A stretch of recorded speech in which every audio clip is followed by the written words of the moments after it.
प्राप्त करने के लिए जिद तो बहुत जरूरी है।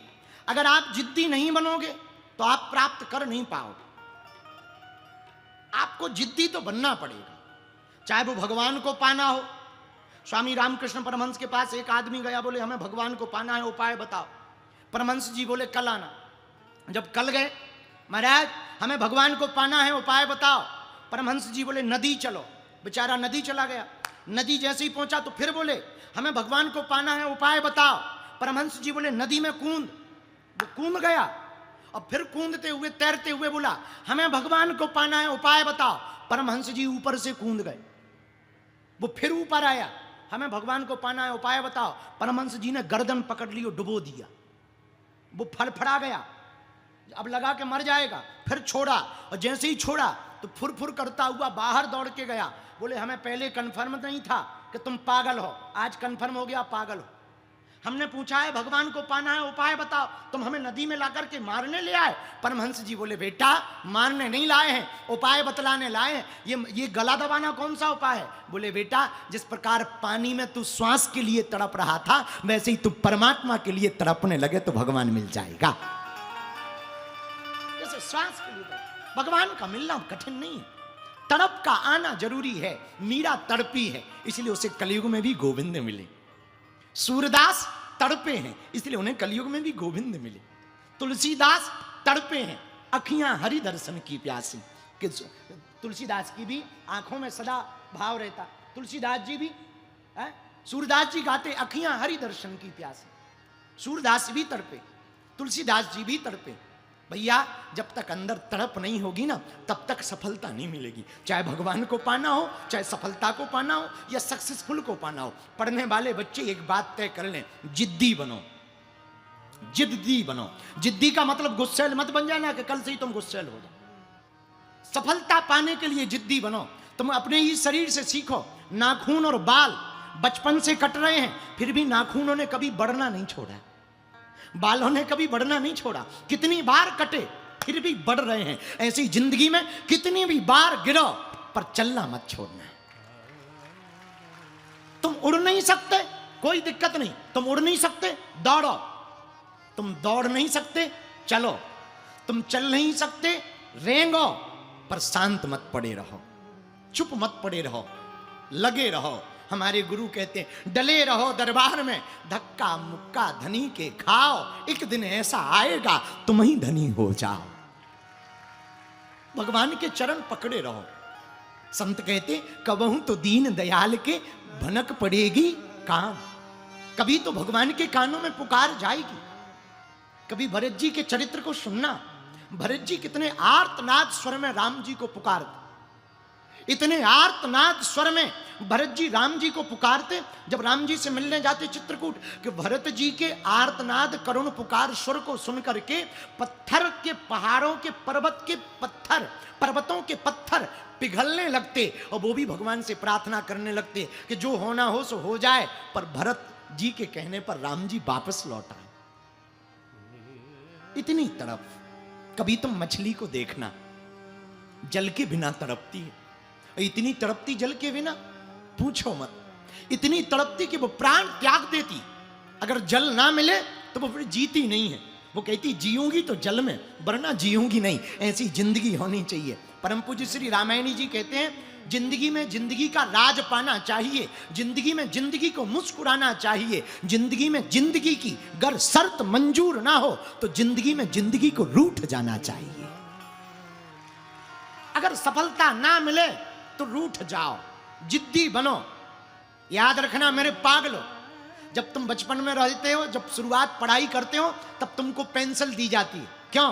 क्योंकि पेंसिल में मिटाने का ऑप्शन होता है, छुटाने का। लेकिन जैसे ही तुम बड़े हो जाते हो, पेन पकड़ा दिया जाता है। क्यों? क्योंकि फिर रफ नहीं बचता, जिंदगी फेयर बन जाती है। मिटाने का कोई ऑप्शन नहीं, बड़े होते ही तुम्हें पेन पकड़ा दिया जाता। ऐसी जिंदगी है। अगर पाना है तो जिद्दी बनो। अगर पाना है बहुत नींद मत लो, कम सो। अगर प्राप्त करना है तड़पो ज्यादा। अगर तुम्हें प्राप्त करना है विचार ज्यादा करो। तुम्हें जो पाना है उसके बारे में सोचो। हमको रामानंद सागर की महाभारत का एक सूत्र बड़ा प्यारा लगता। जब हमने टीवी पर देखा और शकुनी मामा एक बहुत अच्छी बात बोलते, अपने भांजों को कह रहे थे, मेरे बच्चों, रणभूमि में खेलने से पहले मनोभूमि में खेला जाता है। अगर आपको रणभूमि में कुछ खेलना है तो पहले मनोभूमि में खेलो, विचार करो। विचारों का कोई टैक्स थोड़ी है, दिन रात विचार करो। पढ़ने वाले बच्चों, हनुमान जी से सीखो लगन। जब तक लंका पहुंच नहीं गए, राम काज कीन्हे बिन मोहि कहां विश्राम। हनुमान जी कहते जब तक राम काज नहीं कर देंगे तब तक विश्राम नहीं करेंगे, तब तक हम रुकेंगे नहीं। मेरे पागलो, तुम्हें भी जब तक भगवान की प्राप्ति ना हो जाए तब तक तुम रुकना नहीं। हमारा एक निजी प्रण है, हम रोज मिनिमम 5 घंटे हिंदू राष्ट्र कैसे बनेगा इस पे कार्य करते हैं। रोज चाहे बैठक करें, मीटिंग करें, लेखन करें, या फिर वीडियो बनाएं, या फिर इंटरव्यू दें, या फिर किसी के साथ बैठें, पर मिनिमम 24 घंटे में 5 घंटे इसी के लिए देते हैं कि भारत हिंदू राष्ट्र कैसे बनेगा। हमें पता है हमारे जीते जी भले ही ना बने, पर जब भी बनेगा तब बनेगा, लेकिन क्रांति तो आज ही फैला करके जाएंगे। हम पूरी दुनिया को बदलने के ठेकेदार नहीं हैं, हम पूरे देश को बदलने के ठेकेदार नहीं हैं, हम अपने प्रदेश को भी बदलने के ठेकेदार नहीं हैं, हम अपने जिला को भी बदलने के ठेकेदार नहीं हैं, और तो छोड़ो हम अपने गांव को भी बदलने के ठेकेदार नहीं हैं, हम अपने परिवार को भी बदलने के ठेकेदार नहीं हैं, लेकिन खुद को बदलने के ठेकेदार हैं। हम पहले खुद बदलेंगे, और हम बदलेंगे तो पड़ोसी बदलेगा, हमारे मित्र बदलेंगे, आप बदलोगे, आप बदलोगे तो पानीपत बदलेगा, पानीपत बदलेगा तो हरियाणा बदलेगा, हरियाणा बदलेगा तो दिल्ली पे भी असर तो पड़ेगा ही पड़ेगा जी। और दिल्ली बदल जाएगी तो लोगों के दिल भी तो बदल जाएंगे, और दिल बदल गए तो देश बदल गया। बदलाव तो दिल से होता है, देश का बदलाव दिल से होता है। तो मेरे पागलों, हनुमान जी से सीखना है, हमें काम काज तो करना है, पर काम काज को भी राम काज समझ करके करना है। एकमात्र हनुमान जी हैं जिन्होंने अपनी मां के दूध का कर्ज चुकाया। हाँ, एकमात्र हनुमान जी हैं पूरी दुनिया में जिन्होंने अपनी मां के दूध का कर्ज चुकाया। आप सुन के चौंकेंगे मेरे पागलों, जब रावण मर गया, दशानन मारा गया, और हनुमान जी महाराज, मां जानकी जी, राम जी, लक्ष्मण जी, विभीषण जी, जामवंत जी, अंगद, दधिमुख, केहरि, सब बानर पुष्पक विमान पर बैठे, जाने लगे वापस। तो हाथ जोड़ लिए हनुमान जी ने, प्रभु अगर आपकी आज्ञा हो तो हम माता जी से बहुत दिन से मिले नहीं, हम अपनी माता जी से मिले आए। बीच रास्ते में आप हमें उतार देना, हम माता जी के चरण छूने के लिए, माता जी को प्रणाम करने के लिए चले जाएंगे। जब से आए हैं तब से गए ही नहीं, जब से सुग्रीव जी के पास आए हैं रक्षा के लिए, बहुत दिन हो गए, गए नहीं। अच्छा, तुम्हारी माता जी कहाँ रहती? राम जी ने पूछा। महाराज, वेंकटाचल पर्वत पर रहती हैं। राम जी ने पुष्पक विमान की ओर इशारा किया, इस विमान को अंजना पर्वत की तरफ ले जाया जाए। जैसे ही हनुमान जी ने ये सुना तो हनुमान जी हाथ जोड़ के बोले, प्रभु आप चल रहे? राम जी बोले, हनुमान, जब तुम इतने दिन हमारे साथ रह सकते हो, हमारे लिए इतना समर्पण कर सकते हो, हम भी तुम्हारे साथ चल करके जरा देखें तो वो कौन माँ है जिसका लाल इतना कमाल का है, जिसका लाल इतना बलवान है, जिसका पुत्र इतना बलवान है, जरा हम भी तो देखें वो कौन है। हनुमान जी के नेत्र सजल हो गए, प्रभु ये तो बड़ी कृपा हमारे ऊपर। और पुष्पक विमान अंजना पर्वत की तरफ जाने लगा। अंजना पर्वत के ऊपर आकर के पुष्पक विमान रुक गया। राम जी ने इशारा किया, मन के संकल्प से चलने वाला था, नीचे उतारा। हनुमान जी बोले, प्रभु अगर आपकी आज्ञा हो तो हम पहले चले जाएं, माता जी का अवगत करा दे। हाँ हाँ कराओ। हनुमान जी दौड़े दौड़े गए। जिसका बालक इतना भगत हो, मां तो होगी ही होगी। एक बात बुरा ना मानना, पानीपत वालों, आजकल भारत में बढ़ते हुए अत्याचार, बदलते हुए परिवार, कुविचारों का बढ़ना, इसका सबसे बड़ा कारण है संस्कारहीन परिवार। संस्कारहीन परिवार है। इसीलिए बच्चों के संस्कार बिगड़ रहे हैं। अगर माता पिता कट्टर हिंदू हो जाएं तो बच्चे भी कट्टर हिंदू हो जाएंगे। हनुमान जी परम भक्त तो मां भी परम भक्त। माता अंजना गुफा में बैठी हुई राम नाम जप कर रही हैं। हनुमान जी ने बाहर से आवाज लगाई, माते मां, अरे कौन आया है? मां आपका लाल आया है।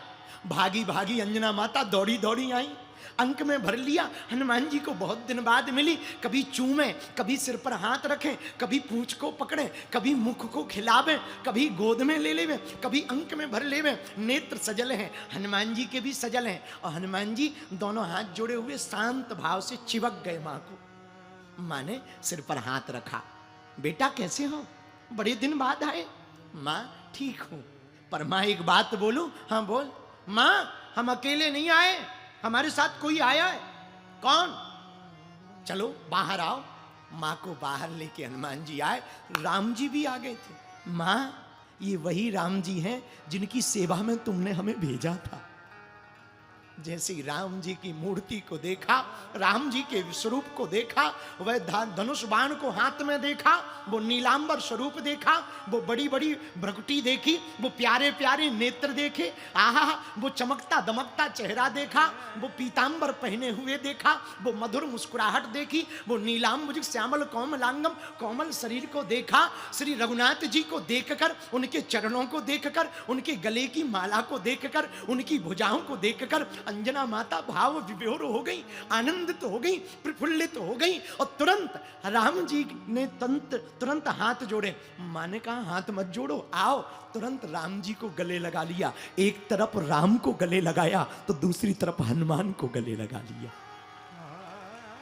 और हनुमान को गले लगाकर पहली बार माता अंजना हनुमान जी के सिर पर हाथ रख करके बोली, जो भारत के इतिहास में, पूरी दुनिया के इतिहास में हुआ है। वो ये बोली, बेटा जा, आज मैं तुझे अपने दूध के ऋण से मुक्त करती हूं। मैंने ऐसा लाल पाया है, मैंने ऐसा सुत जाया है, मुझे गर्व है अपने दूध पिलाने पर, मुझे गर्व है अपने लालन पालन पोषण पर। मैंने ऐसा बालक पाया है जो पूर्ण परब्रह्म परमात्मा जगदीश जगदात्मा जगदाधार उस ब्रह्म को मेरे घर लेकर के आ गया, जिसकी एक झलक पाने के लिए लोग तरसते हैं। जा, तू हमारे दूध के ऋण से मुक्त है। एकमात्र हनुमान जी ऐसे देवता हैं पूरी दुनिया में, पूरी दुनिया में एकमात्र जो मां के स्तन के ऋण से, मां के दूध के ऋण से मुक्त हुए हैं, वो हमारे हनुमान जी हैं। मेरे पागलों, हम हाथ जोड़ करके आपसे निवेदन इतना कहना चाहते हैं, बहुत विनम्रता पूर्वक, हनुमान जी का पूरा जीवन सीखने योग्य है। हनुमान जी में लगन है तो हनुमान जी में बल है, हनुमान जी में बल है तो हनुमान जी में बुद्धि है, हनुमान जी में बुद्धि है तो हनुमान जी में विद्या है, हनुमान जी में विद्या है तो हनुमान जी में विनम्रता भी है। सब कुछ व्याप्त है। इसलिए गोस्वामी जी ने किष्किंधा कांड में लिखा, राम काज लगी तब अवतारा, राम काज लगी तब अवतारा, राम काज लगी तब अवतारा, सुनतहि भयउ, सुनतहि भयउ पर्वताकारा, सुनतहि भयउ पर्वताकारा। गाइए, सीताराम सीताराम सीताराम, सीताराम सीताराम सीताराम, सीताराम सीताराम सीताराम।